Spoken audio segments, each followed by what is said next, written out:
When talking with young people about risky behaviour, it can feel so daunting.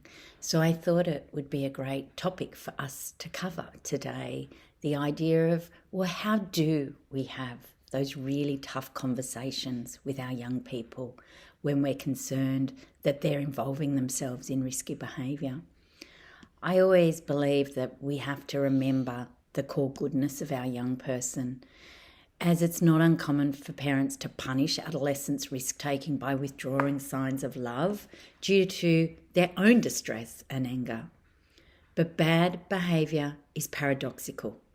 When your adolescent is scaring you, breaking your heart, or infuriating you by putting themselves or others in danger, now more than ever, they need to feel your love and connection. You need to stay committed to loving them whilst putting limits on the behaviour. When you feel in over your head, remind yourself that with the right care, young people get through the difficult times and reclaim their connection with core goodness. I'm a big believer that when I feel I want to push my kids away, that's when I need to bring them in close and be the big person. Talking with our teens can feel tough at the best of times, let alone when we're dealing with difficult topics. So there's a few tips that I could offer you to make this a little bit helpful or for it to go a little bit easier. The first is timing. When approaching young people about tricky topics, do it at times when you're not going to be rushed and when they're more likely to be receptive. Be very specific and clear as to your intentions. So an example of that might be, sweetheart, I need you to come and chat with me for a while. Offer choice regarding the location. Would you like to chat here in your room or would you be more comfortable in mine?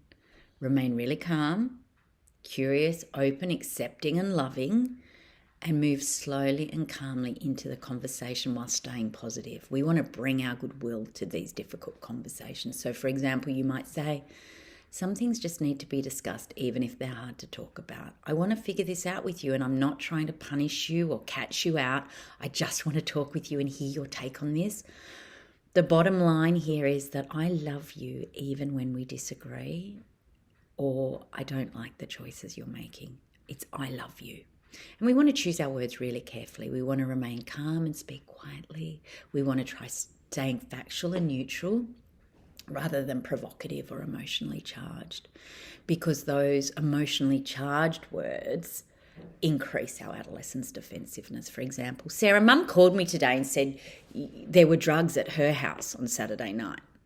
Yeah, well, Sarah's mum calling you to tell you that there was drugs at her house on Saturday night's pretty unhelpful. And a young person doesn't want to hear that. What a young person wants to hear is that you've heard something and you want to talk to them about it and figure it out together. We don't want to accuse, we want to notice. Difficult topics can be articulated without us sounding accusatory or judgmental, simply by being mindful of the words we choose. For example, you might say, I noticed that you seemed drunk when you came home last night.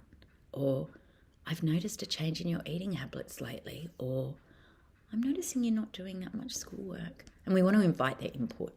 After opening the conversation, you can then hand the power over to them and invite them to offer more information. For example, you could say, in a curious tone, what do you think about this? Or I'd love to hear from you about what you think happened. Or is there anything you'd like to say about this? And then we have to listen. We want to stay calm. We don't want to escalate our emotional intensity.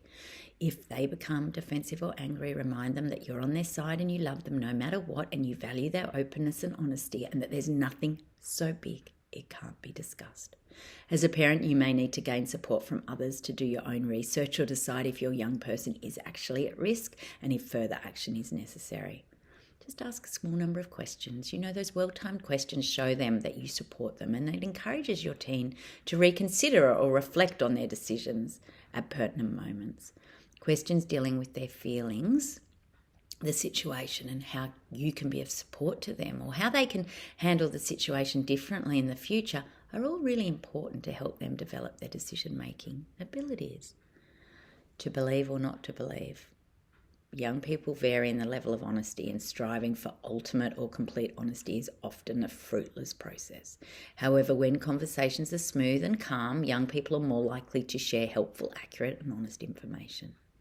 In these moments of calm connection, you can show your commitment to your young person and show your care about their well-being and their capacity for absolute honesty, because you're more likely to get clear disclosures in the long run.